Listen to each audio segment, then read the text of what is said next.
एक मिस्त्री मजदूर आदमी है और इसके साथ इस तरीके से जुल्म हुआ है। 4 दिन से जो है इसकी बीवी, आप जाके हालत देख लें इनकी वाइफ की, कि उनको होश नहीं है। इन लोगों की दिन रात की रोटी हराम हो गई और अब ये लेके जाएंगे उस डेड बॉडी को, तो उसका क्या हाल होगा यार। और जब उनको इतना मिली है तो उनको डायरेक्ट इनको फोन करने चाहिए था, भाई कि आप इनसे राब्ता कर ले, आप इधर आ जाए, आपकी बच्ची की डेड बॉडी मिली है। कोई इनके साथ नहीं हुआ था यार। हर जगह तला दी है, कोई जगह नहीं छोड़ी, अखबारों में दे दिया, आगे सब दिया हमने। और उस रात को सारी रात सारा दिन हो गया हमारे को ढूंढते, आज तक बच्ची का सबूत नहीं मिला। किसकी इजाजत से तो ये काम करा गया? हमारी बच्ची का क्यों ऑपरेशन करा गया? किसकी इजाजत से करा गया? हमारे को सबूत मिलना चाहिए उसका, हमारे आके आना चाहिए। किसने ये ऑपरेशन की इजाजत दी है? बच्ची के साथ 4 दिन में जो हो गए, परेशान हो गए। आप यकीन करें, रात और दिन इन बच्चों के साथ मैं हूँ और वो बच्ची की जो माँ है बच्ची की, हम और दो दुनिया में घूम गए उस बच्ची के लिए और हमें ये लाश मिल गई।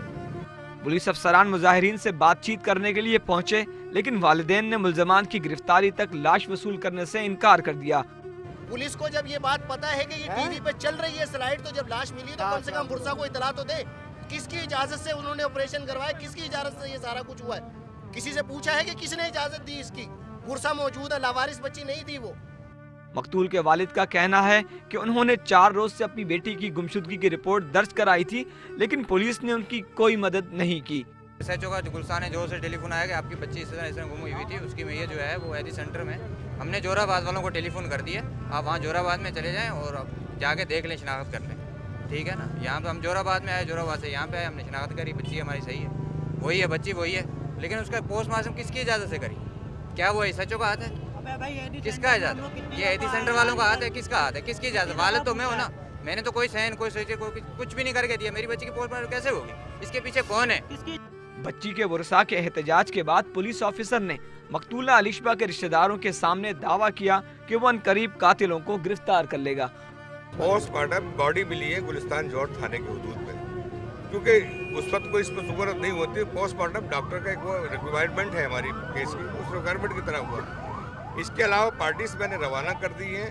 मैं विद इन 1 डे और 2 डेज इंशाअल्लाह, हम सब मुसलमान हैं, अल्लाह के वजह बच्ची वाला बेबी हूँ, मैं इसके मुल्जिमान टीवी के सामने लाऊंगा। मकतूला अलिशबा के वरसा का मुतालबा है कि 6 साला मासूम को बेदर्दी से कत्ल करने वाले सफाक कातिल को भी ऐसी ही इबरतनाक सजा दी जाए।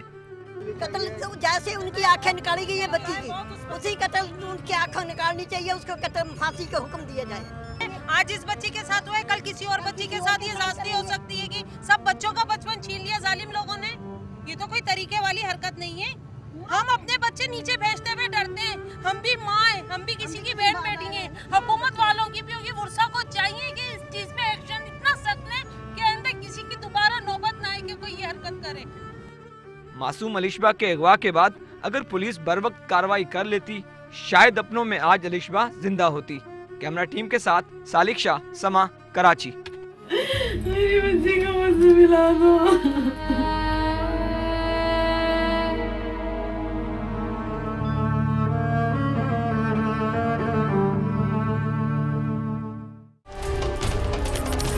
रावलपिंडी डिवीजन के चारों इजला में डाकुओं और चोरों ने राज कायम रखा है। गुज़िश्ता 11 माह के दौरान इन इजला की हुदूद में डकैती, नकबजनी और चोरी की 444 वारदातों में शहरियों को करोड़ों रुपए का माली नुकसान उठाना पड़ा।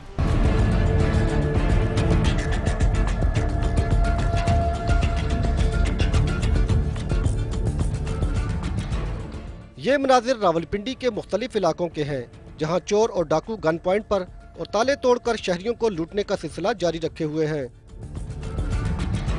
जिला चकवाल, जेहलम, अटक और रावलपिंडी में सिक्योरिटी की सूरत-ए-हाल अबतर होने के बाइस चोरी, डकैती, नकबजनी की वारदातें आम हैं। जिला चकवाल के 11 थानों की हदूद में शहरियों को डाकुओं के रहमो करम पर छोड़ दिया गया। जिला चकवाल में चोरी और डकैती की 54 वारदातें रिपोर्ट की गयी। जिला जेहलम के 11 थानों के मुख्तलिफ इलाकों में डकैती, चोरी की 60 वारदातें हुई। अटक के 14 थानों की हदूद में 55 वारदातें हुई। जिला रावलपिंडी में भी चोरों और डाकुओं ने पुलिस को तिगनी का नाच नचाया और 275 वारदातों में शहरियों को करोड़ों रुपए के इतलाई जेवरात, नकदी और कीमती सामान से महरूम कर दिया। जगमाल बनाया और हमारे गाँव से सोना, पैसे, नकदी जो भी थे, मोबाइल, कैमरे, सब कुछ लेके चले गए। कैमरे सन, मोबाइल सी और ज्वेलरी सी, कैश सी, प्राइस बॉन्ड सन, इसे जो सानू अजे तक फिलहाल पुलिस वाले ने ना कोई मतलब कि साडे नाल नहीं रब्ता किया है। हमारा जितना भी नुकसान हुआ है आज तक उसकी कोई तलाफी नहीं हुई। बाइक वाले 2 लड़के आए, उन्होंने गन पॉइंट पे हमसे जो जेवर था मेरी मिसेस का वो उतरवा के तो वो भाग के। 5 बंदे थे, जो घर में सामान पड़ा हुआ था वो ले गए हैं। डकैती और चोरी की वारदातों से डिवीजन भर के शहरी आजिज आ चुके हैं। उनका कहना है कि पुलिस पेट्रोलिंग और गश्त न होने के बाइस वारदातें मामूल बन गई हैं। घर को ताला लगाकर कहीं जाए तो वापसी पर ताला होता है न सामान। बाद इलाकों में रात को सड़कों पर नाका लगाकर मुसाफिरों को लूटना भी मामूल बन चुका है, जबकि पुलिस की अमलदारी कहीं भी दिखाई नहीं देती। गश्त वगैरह का कोई यहाँ पे कोई माकूल इंतजाम नहीं है। यहाँ पे आए दिन डकैतियाँ होती रहती हैं, हुकूमत हमारा कोई साथ नहीं दे रही। गन पॉइंट पे जेवर ले जाते हैं, पैसे ले जाते हैं, तो कोई इधर गश्त नहीं है पुलिस का। कोई पुलिस हमने आज दिन तक देखी नहीं है। रोजाना यहाँ वारदातें हो रही हैं और पुलिस से कुछ भी नहीं कर रही है। पुलिस हुकाम का दावा है कि मौसर पेट्रोलिंग और नाकाबंदियों के निजाम से जराइम की शरह में कमी वाक़ हुई है। मुतअद्दिद डकैत गिरोह गिरफ्तार करके मसरूका सामान भी बरामद किया गया है। पुलिस हुकाम का कहना है कि अदालती निजाम में इस्लाहात वक्त की अहम जरूरत है, ताकि मुल्ज़िमान को सख्त सजाएं मिलें तो जराइम कम हो सकते हैं। डकैती की बात आपने की, रिसेंटली बड़े अच्छे ब्रेक थ्रू हुए हैं, बड़े नामी गिरामी लोग पकड़े गए हैं। हुकूमत को या इस पर कोई कमीशन बनाए या कोई स्टडी ग्रुप बनाए जो इस चीज़ को स्टडी करे कि आखिर क्या वजह है कि ये मुल्ज़िमान बार बार गिरफ़्तार होते हैं, फिर वापस आते हैं, फिर वही क्राइम करते हैं। बच्चों को कई बार गिरफ़्तार किया गया और वो मोर देन 100 इंसिडेंट्स में चलाना, और बहुत से इंसिडेंट्स में वो उसके ख़िलाफ़ एविडेंस भी मौजूद था। तो किस तरह से वो सक्सीड होते हैं बाहर आने में। शहरियों का कहना है कि पुलिस गश्त और पेट्रोलिंग निजाम को मौसर बनाने से जराइम में कमी लाई जा सकती है, जिसके लिए हुकूमत को संजीदा इक़दाम करना होंगे।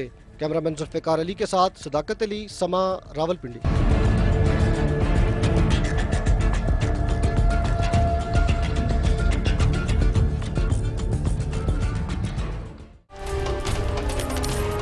हाफिजाबाद के सरकारी स्कूल में एक ऐसा वाकया पेश आया जिसने वालिदैन के दिल दहला दिए। स्कूल के टीचर ने चौथी जमात के तालिब इल्म को ज्यादती का निशाना बना डाला, मगर महकमा तालीम के अफसरान ने कार्रवाई की बजाय टीचर को लड़कियों के स्कूल में ट्रांसफर कर दिया।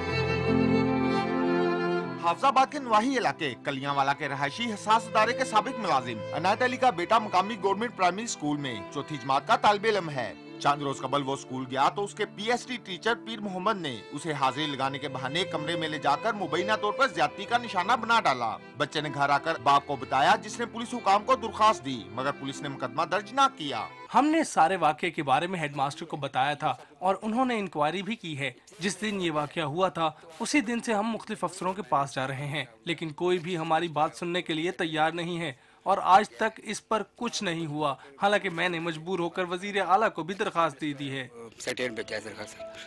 इस वाक़े पर स्कूल इंतजामिया ने 3 असातिज़ा शफाकत अली, महर मोहम्मद रशीद और गुलाम जिलानी पर मुश्तमिल इंक्वायरी कमेटी तश्कील दी, जिन्होंने वाक़े को दुरुस्त करार देते हुए आला हुकाम को कार्रवाई की सिफारिश की। मगर पीर मोहम्मद के खिलाफ कोई कार्रवाई करने की बजाय महकमा तालीम के हुकाम ने उसे लड़कियों के स्कूल में ट्रांसफर कर दिया। मकामी रहायशियों ने इल्जाम आयद किया है कि मुलजम इससे पहले भी 3-4 बच्चों के साथ ज्यादती कर चुका है, मगर बाअसर होने की वजह से उसके खिलाफ कोई कार्रवाई नहीं होती। अभी तक हमें इस शख्स के खिलाफ कोई वाज़ेह सबूत नहीं मिला जिसको सामने रखकर हम इसके खिलाफ कोई कार्रवाई करें। इसको ट्रांसफर तो कर दिया गया है, लेकिन ये कोई सजा नहीं है। ये तो मुलाजिम की होती रहती है, ट्रांसफर इधर से उधर। वाक़े की इत्तला पर chairperson education task force Punjab, रुकने कौमी असम्बली सायरा अफजल तारर इंक्वायरी के लिए खुद स्कूल पहुंच गयीं। इस मौका पर उन्होंने मीडिया से गुफ्तगू करते हुए कहा कि ऐसा टीचर किसी स्कूल में पढ़ाने के काबिल नहीं, उसके खिलाफ सख्त कार्रवाई की जानी चाहिए। एक सवाल के जवाब में उन्होंने कहा कि महकमा तालीम के जिन अफसरान ने बच्चे को ज्यादती का निशाना बनाने वाले टीचर को लड़कियों के स्कूल में ट्रांसफर किया है, उनके खिलाफ भी कार्रवाई होगी। जो महकमाना कार्रवाई है वो तो होनी ही चाहिए। इसके खिलाफ महकमाना कार्रवाई जरूर होनी चाहिए। मगर कुछ जराइम ऐसे होते हैं जिनकी इखलाकी और मजहबी तौर पर सजा होती है, जो देना जरूरी है। मेरे ख्याल के मुताबिक इस जैसे शख्स के खिलाफ सख्त से सख्त कार्रवाई होनी चाहिए। ऐसे लोग इस तरह के मोतबर इदारों पर धब्बा हैं। खुद देखूंगी कि इदारे में वो कौन से लोग हैं जिन्होंने इसको सिर्फ ट्रांसफर किया है। वो लोग भी सजा के मुर्तकिब हैं। इनके खिलाफ कार्रवाई भी की जानी चाहिए। तौर पे आप लड़कों के स्कूल से बिठाएं, आप ऐसे स्कूल में कैसे डाल सकते हैं? मुकामी रहायशों ने वज़ीर आला पंजाब से मुतालबा किया है कि स्कूल टीचर पीर मोहम्मद और उसकी पुष्टपनाही करने वाले महकमा तालीम के अफसरों के खिलाफ सख्त कार्रवाई की जाए और मुतासा फ्रीकैन को इंसाफ दिलाया जाए। साथी रिपोर्टर इम्तियाज अली ताज के साथ आमिर शहजाद, समा, हाफिजाबाद।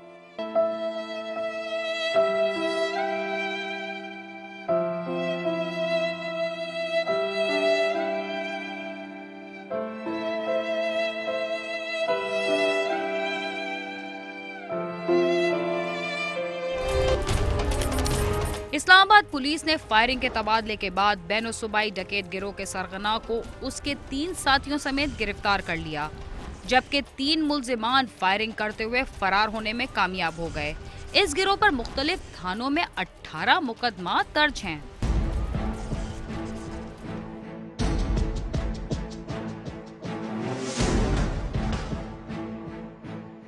थाना गोडला पुलिस को इत्तला मिली कि सेक्टर G13 में एक मशकूक गाड़ी के अंदर चंद अफराद बैठे हैं। इत्तला मिलने पर गश्त पर मामूर पुलिस टीम मौके पर पहुंची तो मशकूक गाड़ी में सवार अफराद ने हवाई फायरिंग शुरू कर दी, जिस पर पुलिस की मजीद नफरी तलब कर ली गई। पुलिस के मुताबिक मुल्जिमान और पुलिस के माबैन 3 घंटे से ज्यादा तक फायरिंग का तबादला होता रहा और सुबह के करीब शहरियों की मदद से 3 अफराद को गिरफ्तार कर लिया गया, जबकि दीगर 3 अफराद हवाई फायरिंग करते हुए फरार होने में कामयाब हो गए। गिरफ्तारी के बाद पुलिस को इंकशाफ हुआ कि 3 अफराद में से एक मुल्जिम इमरान उर्फ माना है, जो कि थाना गोडला पुलिस को रवां बरस अप्रैल में एक निजी सीमेंट फैक्ट्री में होने वाली डकैती की वारदात में मतलूब है। हमारी जो ईगल वहाँ पे थी, उन्होंने इसको ट्रेस किया, तो उन्होंने इसको देखा तो इन्होंने वहाँ से भाग पड़े और उस पर फायरिंग शुरू कर दी। उसने जवाबी फायरिंग अपने बचाव के लिए इनके ऊपर की और उसके बाद उसने अपने जो मोबाइल अफसर हमारे ये साथ खड़े हैं, इनको उन्होंने बुला लिया। इसके अलावा कमांडो बुला ली। फिर ये 2 ग्रुपों में बट गए, 3 इधर हो गए, 3 एक तरफ हो गए। उन्होंने घेरा लेके सुबह 7 बजे तक इनके साथ इनको कार्डन किए रखा है। फिर पब्लिक आ गई है वहाँ पे, लोगों के साथ इन्होंने इनको गोलियाँ खत्म हो गई, गिरफ्तार कर लिया जब इनकी गोलियाँ पिस्टलों से ख़त्म हुई हैं। इससे पहले जो इनका जब हमने बंदे पकड़े हैं तो उनमें से एक इमरान निकला है, जो हमारी फैक्टो सीमेंट थी वहाँ पे इन्होंने एक बहुत बड़ी डकैती की थी। वहाँ से काफ़ी असला बारूद ये ले गए थे। मुल्ज़िम के बारे में मजीद तफ्तीश करने पर पुलिस को ये इंकशाफ भी हुआ कि डकैत गिरोह के अरकान बाकायदा मनसूबाबंदी करके फैक्ट्रियों से कीमती अशिया असले की नोक पर छीनते रहे हैं और खैबर पख्तूनख्वा समेत रावलपिंडी, इस्लामाबाद के मुख्तलिफ थानों में इनके खिलाफ 18 मुकदमा दर्ज है। ये गिरोह जो है इमरान उर्फ माना, इसके ऊपर गिरोह के अलावा तो बहुत सारे मुकदमे, सिर्फ इमरान के ऊपर कोई 17 मुकदमे हैं मुख्तलिफ थाना टैक्सला में, खानपुर में, थाना तरनौल में, हमारे एरिए में मुकदमे हैं, जिनमें कई में इश्तिहारी है, कई में ये चलान याफ्ता है। 17-18 मुकदमे इस पे हैं। बैनुल सूबाई डकैत गिरोह के सरबराह इमरान उर्फ माना से जब बात की गई तो दीगर मुल्जिमान की तरह इसने भी अपने जराइम से इनकार करते हुए खुद को मजलूम बनाकर पेश किया, बल्कि ये भी कहता रहा कि वो जाती दुश्मनी और सियासी चपकलश का शिकार रहा है और किसी डकैत गिरोह का सरबराह नहीं है। कोई एक रिमोट की थी, बकाया आसानी की थी, दुश्मनी हमारी उस वजह तो सारा रिकॉर्ड बन गया। बस कुछ थोड़े बहुत चोरी शोरी के मुकदमे आए, बकाया वारदात बड़ी हमने नहीं किया आज दिन तक। कुछ हमारे झगड़े के केस थे, अगवा के केस भी बनाए और उधर से एक 12 भाई ने लड़की निकाला था, उसलिए हमारा उधर दुश्मनियाँ लोग प्लाने बनाकर हमें बहुत सारे रिकॉर्ड बन गए। पुलिस ने इस गिरोह से असलहा और दीगर मसरूका कीमती सामान भी बरामद कर लिया है, जबकि दीगर साथियों की गिरफ्तारी और बरामदगी अभी होनी है, जिसके लिए मकामी अदालत से मुल्जिमान का 3 रोजा जिस्मानी रिमांड भी हासिल कर लिया गया है। कैमरामैन जुल्फकार अली के साथ शकील करार, समा, इस्लामाबाद।